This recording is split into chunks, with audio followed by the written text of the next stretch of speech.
inquiétudes, c'est une forme de servitude. Les inquiétudes. Celui qui est inquiet, bien aimé, c'est celui qui doute.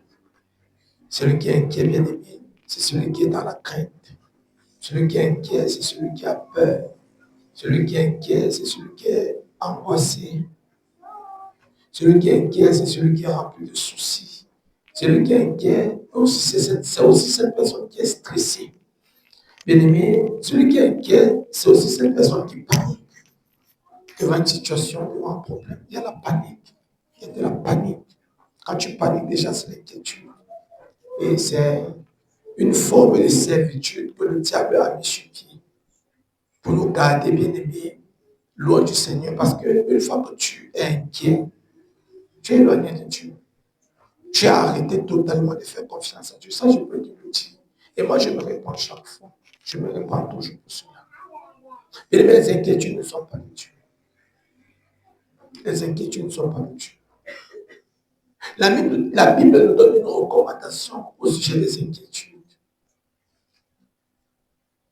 La Bible nous informe de nous inquiéter de rien. Il n'y a aucune chose qui devrait nous faire paniquer. Mais on se retrouve tout le temps dans la panique. Ne vous inquiétez de rien.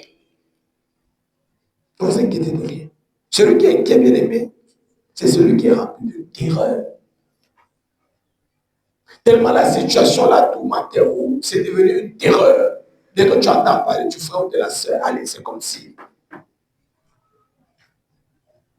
c'est un très grand danger qui t'attend. Lorsqu'on te parle d'une situation, allez, cette situation est devenue une terreur pour toi. Ce lieu est devenu une terreur pour toi. Alors faisons très attention. C'est lié aux inquiétudes. C'est pourquoi la Bible dit, ne vous inquiétez de rien. C'est une recommandation. Qu'aucune situation ne se transforme en terreur pour toi. Qu'aucun événement, aucun lieu, aucune personne, aucun être vivant sur cette terre ne soit une terreur pour toi. Parce que tu as Jésus. Parce que la Bible dit que celui qui habite en moi est plus grand que celui qui est au dehors. De qui aurais-je peur? Des peurs qui se sont transformées en terreur. Il faut faire attention, mon frère. Il faut faire attention, ma soeur. Celui qui est inquiet, c'est celui qui est dans des frayeurs. Il a peur de tout. Du vent qui souffle, des cris des oiseaux. Il a peur de tout. Des bonnes et des mauvaises nouvelles. Une nouvelle est bonne, tu as peur. Elle est mauvaise, tu as peur. C'est l'inquiétude. On t'annonce une bonne nouvelle, mais ça se suit par la peur. C'est l'inquiétude. C'est une forme de servitude. Le Seigneur voudrait qu'on soit en délivré.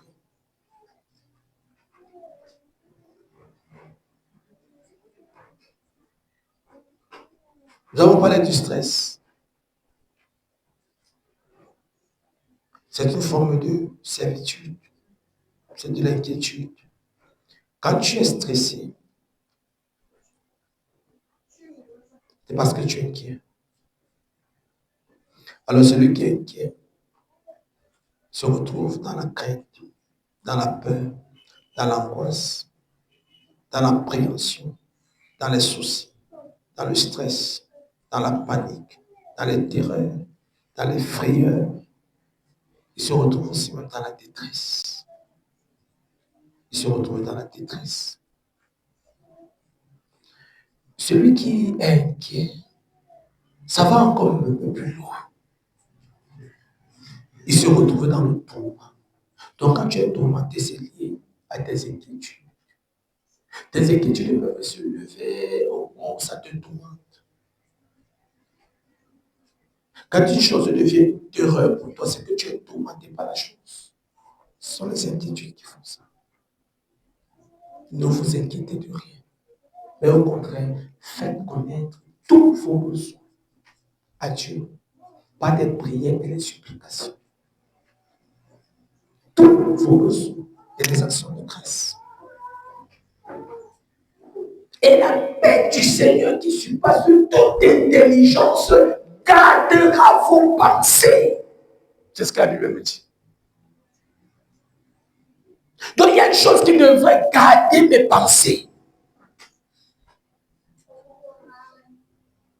Lorsque je suis inquiet, c'est parce que mes pensées ne sont pas dirigées et gardées par le Seigneur.